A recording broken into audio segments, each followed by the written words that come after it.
Hello' everyone. আজি মই অলপমান ফ্ৰী আছিলোঁ ৰাতিপুৱা, সেইকাৰণে মই ৰাতিপুৱা আজি বহুত কেইটামান কাম কৰিলোঁ আৰু সেইটো এটা কাৰণে ভিডিঅ' বনাই দিলোঁ। আজি মই ফুলবোৰ ধুলোঁ, তাৰপাছত মই আজি ধুনীয়া মালপোৱা পিঠা বনালোঁ। তাৰপাছত মই আজি DIY নিচিনা বহুত কেইটামান বস্তু কৰিছিলোঁ, সেয়াও দেখাম। আৰু মোৰ ৰেণ্টেড ৰুমেই হয় বঙাইগাঁৱৰ এয়া, আৰু বঙাইগাঁৱৰ ৰেণ্টেড ৰুমত মই কেনেকৈ থাকোঁ সেয়া অলপমান মই ধুনীয়াকৈ দেখুৱালোঁ। আৰু মই আজি মেকঅভাৰ কৰিলোঁ ড্ৰয়িং ৰুমটো, মানে মোৰ লিভিং ৰুমটো। সেই মেকঅভাৰটো মই কেনেকৈ কৰিলোঁ আৰু কি বস্তু কি পেটাৰ্ণ মই সজালোঁ আৰু কেনেকুৱা লাগিছে আপোনালোকে চবেই কমেণ্ট কৰিব। আৰু কেনেকৈ সজালোঁ আৰু মই কেনেকৈ টাইম পাছ কৰোঁ কেতিয়াবা যেতিয়া ফ্ৰী হৈ থাকোঁ, সেই তেনেকুৱাখিনি কামখিনি মই আজি দেখুৱালোঁ। সদায়তো ৰুম চাফা কৰিবলৈ মন নাযায়, কিন্তু কেতিয়াবা মানুহৰ ৰুম চাফা কৰিবলৈ খুব মন যায়। আৰু মোৰ তেনেকুৱা হৈছিলে, কাৰণ মই 2-3 মাহ বঙাইগাঁও ৰুমত নাছিলোঁ, মা ঘৰত আছিলোঁ। তাৰপাছত আহি আকৌ গুৱাহাটীৰ ৰুমত থাকিলোঁ। সেইকাৰণে মই যেতিয়াই টাইম পাওঁ, যেতিয়াই সজাবলৈ টাইম পাওঁ, মই সজাব খুব মন যায়। সেইকাৰণে আজি বঙাইগাঁও ৰুমটো মই মেকঅভাৰ কৰিলোঁ, ড্ৰয়িং ৰুমটো। তাৰপাছত নেক্সট এদিন ডাইনিং ৰুমটো কৰিম, এদিন কিটচেন ৰুম কৰিম, তাৰপাছত বেডৰুমো কৰিম। সেই মেকঅভাৰকেইটা দেখাম। কিন্তু ফাৰ্ষ্ট মই আজি ড্ৰয়িং ৰুমটো অলপমান চেঞ্জ কৰিলোঁ। চেঞ্জ মানে কি হয়, অকণমান ৰুমটো চিজিল লগালোঁ, সেইখিনিকে দেখুৱালোঁ। কাৰণ বহুত দিন মই সজাবলৈ পোৱা নাছিলোঁ। মই সজাই খুব ভাল পাওঁ ৰুমবোৰ।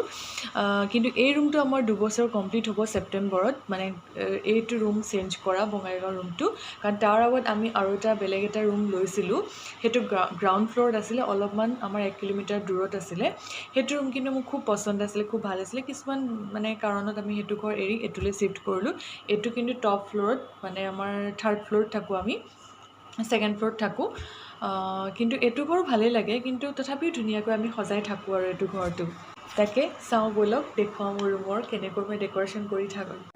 এক্সপেঞ্চিভ বস্তু বুলি নহয়, বহুত চিম্পুলকৈ থাকোঁ মই ভাড়াঘৰটোত। আৰু কিন্তু মই এই ঘৰটো যদিও ভাড়াঘৰ, মই ভাড়াঘৰ নিচিনাকৈ নাৰাখোঁ, নিজৰ সঁচা ঘৰ নিচিনাকৈ থাকোঁ, যদিও মোৰ ৰেণ্টেড ৰুম হয়। আৰু মোৰতো অৰিজিনেল আমিতো ডিব্ৰুগড়ৰ হয়, মই ডিব্ৰুগড়ত বিয়া হৈছোঁ। আৰু তাতেই মোৰ শ্বশুৰবাৰীতে গোটেইখিনি মোৰ যৌতুকৰ বস্তুখিনি আছে, মানে মোৰ মা ঘৰৰ পৰা দিয়া মোৰ মৰমৰ বস্তুখিনি মোৰ ডিব্ৰুগড় ঘৰতে আছে। কিন্তু মই ভাড়াঘৰটো ৰাখিছোঁ কিছুমান বস্তু, সেইবোৰ কিন্তু মই ভাড়াঘৰত নিজে কিনি ৰখাহে হয়। কাৰণ মোৰ যৌতুকৰ বস্তু এটাও মই ভাড়াঘৰলৈ অনা নাই, বেয়া লাগে ভাঙি চিঙি যাব। সেইকাৰণে মই চব নতুনকৈ ইয়াত কিনি লোৱা হৈছিলে, যেতিয়াৰ পৰা আছিলোঁ ভাড়াঘৰত, গুৱাহাটী ঘৰত আৰু বঙাইগাঁও ঘৰত। বাকী মোৰ যৌতুকৰ বস্তু মাহঁতে মৰমত দিয়াখিনি চব ডিব্ৰুগড় ঘৰত আছে, তাতে ধুনীয়াকৈ ছেট কৰি থৈ দিছোঁ মই। ইয়াত মাত্ৰ মাহঁতৰ ঘৰৰ পৰা দিয়া মই মাইক্ৰ'ৱেভ অ'ভেনটোহে আনিছিলোঁ, সেইটোৱে মোৰ যৌতুকত দিয়া বস্তু ইয়াত আনিছোঁ ভাড়াঘৰত। বাকী চব ডিব্ৰুগড় ঘৰতে আছে। ব'লক চাওঁ তেন্তে ঘৰটো মোৰ। খুব চিম্পুলকৈ আছোঁ কিন্তু দেই, কোনো নাহাঁহিব কিন্তু। Hello', good morning everyone. এয়া মই চাহ বনাইছোঁ আৰু আজি মালপোৱা বনাইছোঁ আটা দি, ময়দা দি নহয় কিন্তু দেই। এয়া হৈছে গুড় মিঠাই, গুড় হয় এইখিনি, পলিথিনতে ভৰাই ৰাখিছিলোঁ।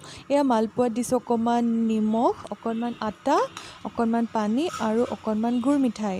এয়া মালপোৱা বনাই আছোঁ। মই মিঠাতেলতে বনাইছোঁ দেই মালপোৱাখিনি। মানে গুড় মিঠাই দিলে বহুত ধুনীয়া কোমল হয়, খাই ভাল লাগে। চেনিতকৈও মানে এনেকৈ দিলে কিবা সেই পিঠাগুড়ি যে দি বনায় তেনেকুৱা মানে ভাল লাগে। আৰু এইখিনি গাখীৰ অকণমান আগত গৰম কৰি ৰাখিছোঁ।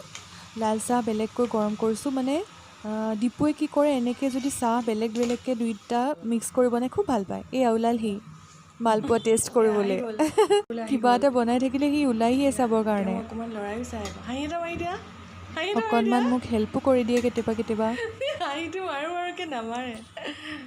এয়া মই চাহ বনাই আছোঁ আৰু এয়া নেখাবা ডিপুৱে এতিয়া, মানে গৰম হৈ এনেকৈ আছে ৰ'বা। চাহ যদি মই বনাওঁ বেলেগকৈ মানে খুব ভাল পায় তেতিয়া সি। হ'ব হৈছে আৰু সি এই মালপোৱাকেইটা খাই খুব ভাল পায়। কিন্তু তেনেকৈ সি চাহ খাব ভাল পায়, মানে সৰটো যে পৰি যায় এক্সট্ৰা গাখীৰত আৰু এক্সট্ৰাকৈ লাল চাহ এনেকৈ বনাই দুইটা মিক্স কৰি এটা মানে বেলেঞ্চত চাহকাপ হয় ন, খুব ভাল পায় সি। চেনিটো বেলেঞ্চত দিওঁ মই, মানে খুব ভাল পায় এনেকৈ। মানে চাহ, গাখীৰ, চেনি, চাহপাত গোটেই আৰু অকণমান ইলাইচিও দি দিওঁ, মাজতে কেতিয়াবা মই আদাও দিওঁ, ভাল পায়। আৰু গুড় মিঠাইখিনি কি হ'ল জানেনে, বাহিৰত থওঁতে অলপ গোন্ধ এটা ওলাই গ'ল। মই সেইকাৰণে ফ্ৰিজত এনেকৈ থৈ দিওঁ। ফ্ৰিজত যদি এনেকৈ গুড় মিঠাই থৈ দিয়ে খুব ভাল হয়। আৰু এইখিনি হৈছে ফুলখিনি আজি ধুওঁ বুলি ভাবিছোঁ।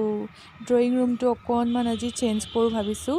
মানে মোৰ ডাইনিংখন আছিলে এয়া খিৰিকীৰ ফালে আছিলে, মানে কি কৰিলোঁ, মই খিৰিকীৰ ওচৰৰ পৰা আনি মই বেলেগ এটা জেগাত থ'লোঁ। আৰু এইখিনি মই ফুলখিনি আজি ধুম ভাবিছোঁ। এটা চৰিয়াত অকণমান চাৰ্ফ লৈ পূৰা খচি ধুইছোঁ ফুলখিনি।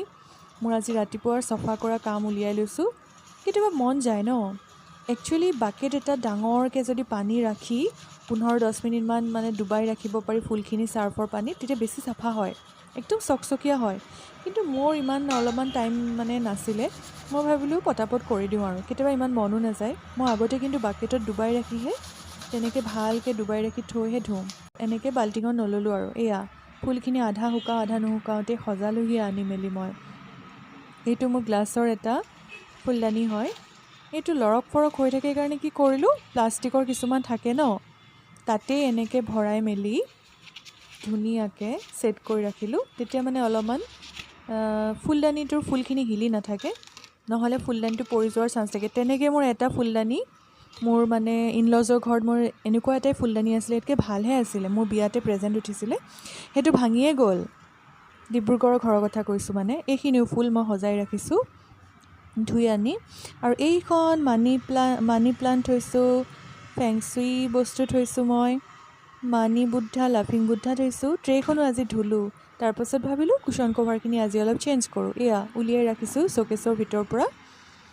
আৰু বাকী যিখিনি পুৰণা কুশ্বন কভাৰ আছিলে সেইখিনি অকণমান আজি ৱাছ কৰিম, এইখিনিও ৱাছ কৰিম ভাবিলোঁ।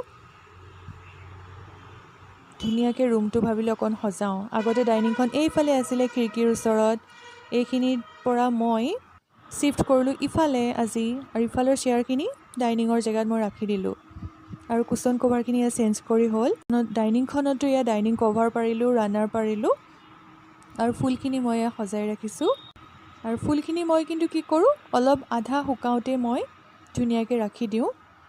এয়া মই ইয়াতো এখন টেবুল ক্লথ আৰু ৰানাৰ এখন ইয়াতো পাৰিছোঁ। আৰু এয়া মানি বুদ্ধা, লাফিং বুদ্ধা দুটাতে গুড লাক ক'লোঁ, কাৰণ মোৰ এইটো হেবিট হয়, সদায় মই কওঁ। ইয়াতো মই এয়া কুশ্বন কভাৰ লগালোঁ। অকণমান বাহিৰৰ ভিউটো চাওঁ, মৰ্ণিঙত মই এনেকৈ ভিউ চাই বৰ ভাল পাওঁ। পৰ্দাখিনিও ধুব লাগিব, বহুত দিন হ'ল আজি লেতেৰা হৈ গৈছিলে। আৰু এয়া বেডশ্বীটো পাৰিলোঁ আজি বেলেগ এখন। আৰু এইটো কুশ্বনটো দেখিছেনে দীঘলীয়া, তাত মই কি কৰিলোঁ, যিবোৰ ঠাণ্ডাকালিৰ যে মানে গৰম কাপোৰ থাকে ন, চুৱেটাৰ জেকেট সেইকেইটাকে ভৰাই মেলি এটা মই কুশ্বন বনাই থ'লোঁ। কুশ্বন কভাৰটো আছিলে বাৰু, তেনেকৈও এটা গাৰু বনাই থৈ দিলোঁ মই। তেনেকৈ যদি ৱেষ্ট হৈ থাকে কিছুমান বাহিৰত ওলাই থাকে কাপোৰ, এনেকৈ কুশ্বন ভৰাই মেলি ৰাখি পেলাই এটা কুশ্বন বা গাৰু বনাব পাৰে দেই চবেই। এইটো হৈছে মোৰ হেল্থৰ কাৰণে বেম্বো প্লাণ্ট। এইটোতো মোৰ ৰেণ্টেড ৰুম হয় ন, বঙাইগাঁৱৰ ৰেণ্টেড ৰুমেই হয়। ভাড়াঘৰত কিনো ইমান সজাম ন, চব বস্তুবোৰ অলপ সৰু সুৰাকৈ কিনি লোৱাই হৈছে, ভালখিনিতো মোৰ ডিব্ৰুগড় ঘৰতে আছে। আৰু এইটো হৈছে মোৰ ৰাতিৰ ভিউটো, ৰাতি কেনেকুৱা লাগে মোৰ সেইটোকে দেখুৱালোঁ। আৰু এই গোটেই বস্তুখিনি মই কিন্তু এই অলপ গুৱাহাটীত ভাড়াঘৰত থাকোঁতে কিনা, অলপ বঙাইগাঁও ভাড়াঘৰত থাকোঁতে কিনা, এই শ্ব'কেছ চোফা টোফা এইবোৰ চব মই ভাড়াঘৰ কিনাহে হৈছে দেই। শ্ব'কেছটো অকণমান লেতেৰা হৈ আছে, চাফা কৰিব লাগিব। ভাড়াঘৰত কিনো ইমান সজাম, কিন্তু মই সজাই বৰ ভাল পাওঁ, সেইকাৰণে মই য'তেই যাওঁ ত'তেই সজাওঁ। মই বঙাইগাঁৱৰ ৰুমত যেনেকৈ সজাই ভাল পাওঁ, গুৱাহাটীৰ ৰুমতো মই তেনেকৈ সজাওঁ। আৰু মোৰ নিজৰ যিখিনি যৌতুকৰ বস্তু মানে মাহঁতৰ ঘৰৰ পৰা দিয়া, সেইখিনিতো মই মোৰ ডিব্ৰুগড় নিজৰ চচুৰবাৰীতে থৈ আহিছোঁ ন, মানে নিজৰ ঘৰতে থৈ আহিছোঁ ডিব্ৰুগড় ঘৰত। ইয়াত এইটো সিটো নিজে কিনি লোৱা হৈছে আৰু আমাৰ সিমানেই আৰু। মোৰ মাৰ ঘৰৰ পৰা দিয়া চোফা, বেড, গডৰেজ চব মোৰ ডিব্ৰুগড় ঘৰতে আছে। এইবোৰ আকৌ মই ভাড়াঘৰতে নিজে কিনি লৈছিলোঁ। এইখিনি দেখিছেনে, এইটো কুশ্বনত এটা কভাৰ প্ৰথম চিলাই লৈ তাতে মই এইবোৰ যে ৱেষ্ট কিছুমান থাকে, টেইলৰটো পোৱা যাব, তেনেকুৱা কিছুমান যে কাপোৰ থাকে ন, বা নিজেও কেতিয়াবা থাকি যায় ন কিছুমান কাপোৰ কাটি বা আপোনাৰ যদি ব্লাউজৰ কাপোৰ বা কিবা ৱেষ্ট কাপোৰ থাকে ন, বা পুৰণা কিবা কাপোৰ থাকি গ'ল, টি চাৰ্ট বা এনেই নিপিন্ধা কিছুমান কাপোৰ থাকে ন, সেইবোৰকে এনেকৈ কাটিং কৰি এটা কুশ্বন বনাই দিব পাৰে, বহুত ধুনীয়া হয় কিন্তু দেই। তাৰপাছত এনেকনটো ভৰাই দিলেই হৈ গ'ল। সেইটো ধুনীয়া কুশ্বন হৈ গ'ল। এইটো কেনেকুৱা লাগিছে বাৰু?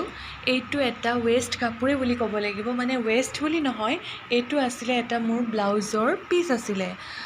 কিন্তু মই ব্লাউজৰ পিচটো নিচিলালোঁ আৰু চাদৰ মেখেলাখন মই এটা বেলেগৰ লগত মিলাই পিন্ধিলোঁ। কিন্তু এইটো ৱেষ্ট হোৱাতকৈ মই ভাবিলোঁ এইটো মই এটা মুহাৰ এটা কুশ্বন কভাৰ বনাই দিওঁ তেনেকৈ। বাকী এইখিনি কিন্তু নহয়, এইখিনি ৰেডিমেড কিনা হৈছিলে, এইখিনি কুশ্বন কভাৰ ৰেডিমেড কিনাই হৈছিলে বাৰু। এইটো এটা মই ছেট কিনিছিলোঁ 5টা থকা তেনেকুৱা। মই খালি ইয়াত 3টা পাৰিছোঁ, বাকী এইকেইটাও বেলেগ বেলেগ তেনেকুৱা। এইকেইটা ছেট নহয়, এইবোৰ মই ছিংগলেই কিনিছিলোঁ, কিন্তু ভাল লাগিলে মোৰ, তেনেকৈ মই সজাই ৰাখিছোঁ। এইখন মোৰ প্লাষ্টিকৰ ডাইনিং টেবুলে হয় আৰু মই ইয়াত তেনেকৈ ৰাখিছোঁ।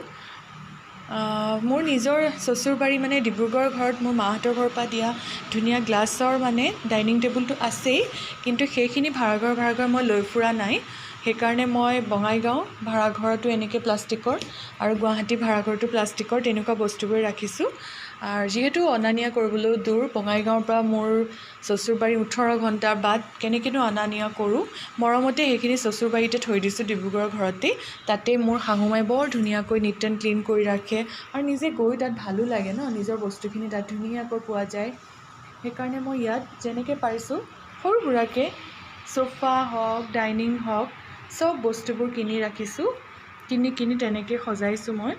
এইবোৰ বেড ছেটবোৰ ইয়াত তেনেকৈ কিনা হৈছে, সজাইছোঁ তেনেকৈ নিজৰ মতে নিজৰ আনন্দ মনেৰে তেনেকৈ সজাই ৰাখি এখন নিজৰ ঘৰৰ নিচিনাকৈ মই থাকোঁ। বৰ ভাল লাগে ইয়াতো, আৰু তাত গ'লেও ভাল লাগে, তাত নিজৰ বস্তুখিনি পাওঁগৈ। নিজৰ ঘৰত যেতিয়া মই গুৱাহাটী বা বঙাইগাঁৱৰ ভাড়াঘৰৰ পৰা যেতিয়া মই যাওঁ মানে ডিব্ৰুগড় ঘৰত, তাতো গৈ ভাল লাগে। নিজৰ ঘৰৰ মাহঁতে ইমান মৰমত দিয়া সম্পত্তিবোৰ তাতো মই দেখিবলৈ পাওঁ। তাতো শাহুমাই ধুনীয়াকৈ চাফা চিকুণকৈ ইমান ধুনীয়াকৈ ৰাখে নহয়। এইখনো মোৰ নিজৰ ঘৰৰ নিচিনাকৈ ৰাখোঁ, সেইকাৰণে বঙাইগাঁও বৰ ভাল লাগে মোৰ। ভাড়াঘৰ হ'লেও যদি মানুহে নিজৰ ঘৰৰ নিচিনাকৈ সজায়, সেইখনো এখন নিজৰ ঘৰৰ নিচিনাই ভাল লাগে। আৰু ঘৰটোও কিন্তু বহুত মৰম কৰে নিচিনা লাগে, জেউতি আছে ন ঘৰবোৰতো, সেইকাৰণে ধুনীয়াকৈ য'তেই থাকে মানুহে মনৰ আনন্দত চবতে সজাই ৰাখিব লাগে। এইটো মোৰ ডাইনিং ৰুমেই হয়, কিন্তু মই ডাইনিং ৰুমত বেলেগ কিবা কিবি বস্তুহে থৈ দিছোঁ। এইটো বহুত মানে খেচেং মেচেঙো হৈ আছে বাৰু। এইটো মন্দিৰ ৰুম বুলি ক'লেও ভুল নহয়। এইটো ৰুমত মই যিকোনো বস্তুহে থৈ দিছোঁ। এইটো মানে সজাম ধুনীয়াকৈ, ডাইনিং ৰুমেই বনাম চাগে এইটো ৰুমো মই। আৰু ইয়াত এইবোৰ মই বাথৰুমত মানে ধুবৰ কাৰণে কিছুমান বস্তু থৈ দিছোঁ, সজাব লাগিব ৰুমটো। যদিও ডাইনিং ৰুম, কিন্তু ডাইনিং ৰখা নাই ইয়াত। এই ডাইনিংখন এইটো ৰুমতে ৰাখিছোঁ। Bye bye everyone.